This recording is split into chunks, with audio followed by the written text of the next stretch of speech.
Hello বন্ধুরা, আমি রোজ দিনের মতো আজকেও লেকে বেরিয়ে পড়েছি মর্নিং ওয়াক করতে। কিন্তু হঠাৎ করে দেখো কালো অন্ধকার করে গেছে, ঝিপঝিপ করে বৃষ্টিও শুরু হয়ে গেছে। তা আমি তাড়াতাড়ি একটা শেডের তলায় চলে গেলাম। আস্তে আস্তে এই শেডের তলায় ভিড় বাড়তে শুরু করলো। আমার হাজবেন্ডের কাছে আসলে ছাতা, ও একটু দেরিতে গাড়ির থেকে বেরোয়, আমি আগে পৌঁছে যাই। তা আমি ওখানেই বসে থাকলাম।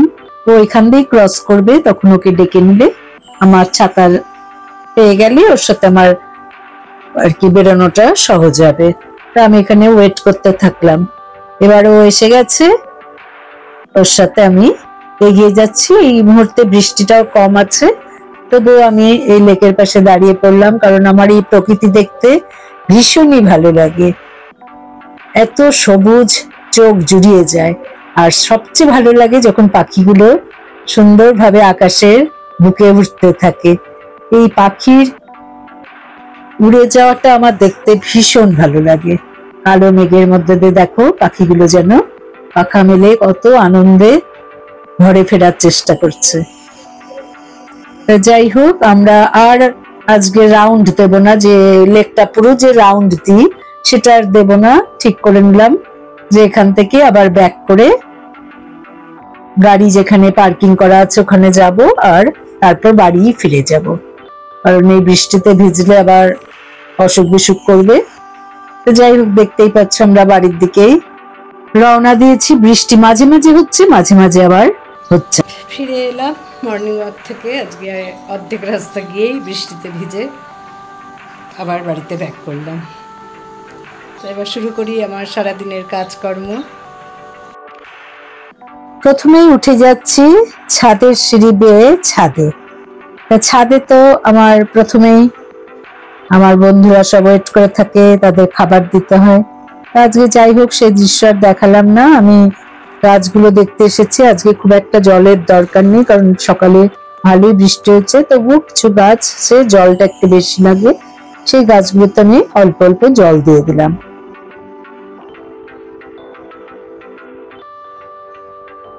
দেখো এই গাছে ছোট ছোট কালো কালো অনেক পোকা ধরেছে, পাতাগুলো খেয়ে নিচ্ছে। এগুলোকে ইমিডিয়েট তাড়াতে হবে। এটা বেগুনি রঙের জবা গাছ। আকাশের উপর দিয়ে যখন পাখি উড়ে যায় সেটা দেখতেও যেমন ভালোবাসি, তেমনি যখন প্লেন গুলো উড়ে যায় আমার দেখতে খুব ভালো লাগে। তা চলো এখন বাড়িতে আমার জানলার স্ল্যাবে যে গাছগুলো, সেই গাছগুলোতেও একটু একটু জল দিয়ে দিই। এ দেখো হলুদ গোলাপ অনেক কুড়ি এসছে, এবং অনেকগুলি কিন্তু এখানে হলুদ গোলাপ, পিটুমিয়া, এগুলো পরপর ফুটতেই থাকে। এটা একটা জবা, হলুদ জবা। আমার তুলসী গাছটা। এবার পাখিদের খাওয়া দেওয়ার পরেই আমার এই মাছদের খাওয়ানো থাকে। এই ড্রাই ফুডই আমি ওদের দিই, এতে ঝামেলাটা অনেকটাই কম থাকে। তো যাই হোক, এটা হয়ে গেল। এবার আমি চা খেয়ে ব্রেকফাস্ট বানাতে রান্নাঘরের দিকে যাব। কিন্তু তার আগে আমার পুজো, স্নান, পুজো এই দুটোই করে নিতে হয়। আমি কিছু গাছের ডাল এখানে রেখে দিই। স্নান পুজো হয়ে গেছে, আমি ব্রেকফাস্ট নিয়ে বসলাম। রুটি আর জিরা আলু। আমার অ্যামাজন থেকে কিছু জিনিস এসেছে, দেখো বন্ধুরা, তোমাদের দেখিয়ে দিচ্ছি। আমার বড় মেয়ে এগুলো ব্যাঙ্গালোর থেকে আমার জন্য পাঠিয়েছে। আমার বিভিন্ন রকম কাপ খুব পছন্দ, দুটো সুন্দর কাপ পাঠিয়েছে দেখলেই তো। আর তার সাথে একটু অক্সিডাইজ এই দুল আর হাতের ব্যাঙ্গেলটা পাঠিয়েছে।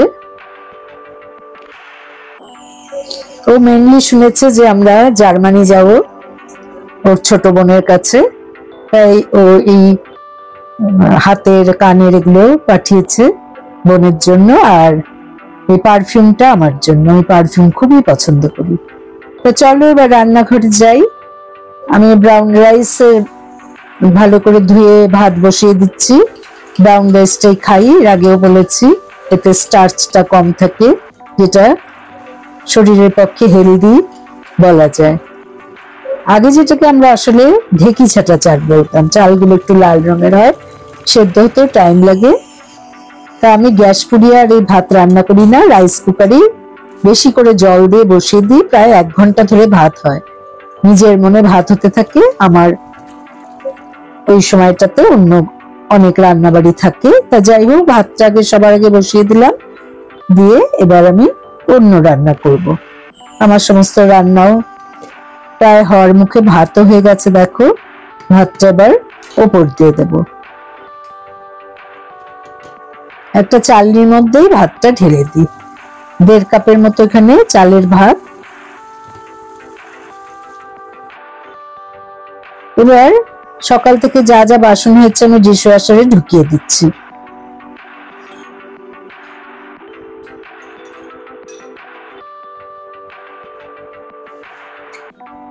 সংসারে সকাল থেকে অনেকই কাজ থাকে, তা যাই হোক করতে তো হবেই। আমার ভাতের জল ঝরানো হয়ে গেছে, আমি ভাতটাকে আবার পাত্রে ঢেলে নিলাম। এবার আমার হাজবেন্ড বাজার থেকে মাছ নিয়ে এসেছে। কি মাছ জিজ্ঞাসা করাতে বলে দেখে নাও। তো যাই হোক, আমি এবার মাছগুলোকে ধুয়ে নেব। দেখি কি কি মাছ এসেছে। আমি ছোট মাছ খেতে খুব ভালোবাসি, বিশেষ করে রাত্রিবেলা আমরা যতটা পারি ছোট মাছ খাই। আমার মোরলা মাছ ফেভারিট। এই মোরলা মাছের পাতলা ঝোলও যেমন আমার ভালো লাগে, তেমনি মাছ চচ্চড়ি খেতেও খুব ভালো লাগে, বেশ ঝাল ঝাল মাছ চচ্চড়ি। তা আমি না এই মোরলা মাছগুলো এমন ভাবে কেটে দেয় যে গায়ের আঁশ অর্ধেক ওরা মানে তুলেই দেয় না। তা আমি চালনির মধ্যে ঘষে ঘষে মাছের আঁশগুলো ছাড়াই, আর এই কানকোর কাঁটাটা তুলে আমি ওই ফুলকাটা ফেলে দিই, আর পেছনের লেজের ওই পাখনাটাও হাত দিয়ে ছিঁড়ে ফেলি। পরিষ্কার করে আমার মাছ ধোয়া হয়ে গেছে, দেখতেই পাচ্ছ বন্ধুরা, খুব ফ্রেশ মাছগুলো। এবার দেখি আর কি মাছ। পমফ্রেট মাছ এনেছে দুটো। এই পমফ্রেট ভাজা খেতেও খুব ভালো লাগে। আমি গতকাল একটা পোস্ট করেছি পমফ্রেট ফ্রাইয়ের রেসিপি, সেটার লিংক আমি ডেসক্রিপশনে দিয়ে দেব, তোমরা পারলে দেখে নিও, খুব ভালো লাগবে, খুব সহজভাবে বানিয়েছি। আর এনেছে এই যে সরপুটি, সরপুটিগুলো খুব ফ্রেশ। ভালো করে সরপুটিগুলো ধুয়ে নিলাম। 2 জন মানুষ থাকি তো এই মাছেই আমাদের প্রায় 2-3 দিন চলে যায়। আর এনেছে খুব জ্যান্ত একদম রুই মাছের, এরকম চাকা চাকা করে কেটে। যাই হোক, সবই রান্না আমার হয়ে গেছে, আমি এবার লাঞ্চটা করে নিচ্ছি। আমি পুঁটি মাছ ভাজা খেতে খুব ভালোবাসি, সরপুটি। যাই হোক, আমার এদিকে বিকেলে চা খাওয়া, সন্ধে দেওয়া সবই হয়ে গেছে। আমি এবার এই ডিশওয়াশারে রাখা বাসনগুলো বের করে নেব, কারণ ডিশওয়াশার চালিয়েছিলাম সেই দুপুরবেলা। এখন কিন্তু সমস্ত আমার বাসন মাজা হয়ে গেছে। এখানে স্টিলের বাসন আর কাঁচের বাসনগুলোই সবচেয়ে ভালো মাজা হয়। কড়া, ফ্রাই প্যান এগুলো আমি হাতেই মেজে নিই। তা রাতের জন্য আমি একটু কাঁকরোল ভাজা, খুব বেশি মানে কড়া করে ভাজবো না, একটু নরম নরম ভাজবো, কারণ রাতে ভাত খাই ঠিকই, কিন্তু তার সাথে একটা রুটি খাই। এই কাঁকরোল ভাজাটা রুটির জন্য মেনলি করলাম। আর একটু আলু পটলের ডালনা করে নিচ্ছি। আরো বেলার মাছ আছে, এই দিয়ে ডিনার হয়ে যাবে। তো ডিনারটা করতে আমরা মোটামুটি 9:15টায় বসে পড়ি।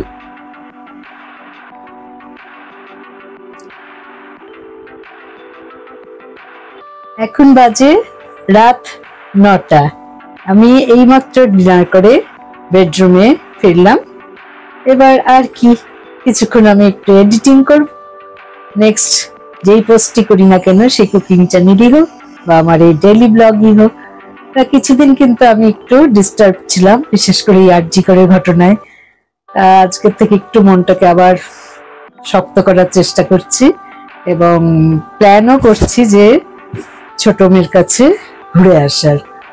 জানি না, দেখি, এখন সমস্ত পাসপোর্ট ভিসার ব্যাপার আছে, সেগুলো হয়ে গেলে আশা করি আমরা ওর কাছ থেকে ঘুরে আসবো। তো বন্ধুরা, এখানেই আজকে আমি শেষ করছি। মাঝখানে অনেকদিন আমি কোনো পোস্টও দিতে পারিনি, বা সেভাবে হয়তো তোমাদেরটাও দেখতে পারিনি, তবে আমি আজকের থেকে আবার ভালো করে তোমাদেরটাও দেখা শুরু করবো। তোমরাও আমার পাশে থেকো, লাইক দিও এবং কমেন্ট করো।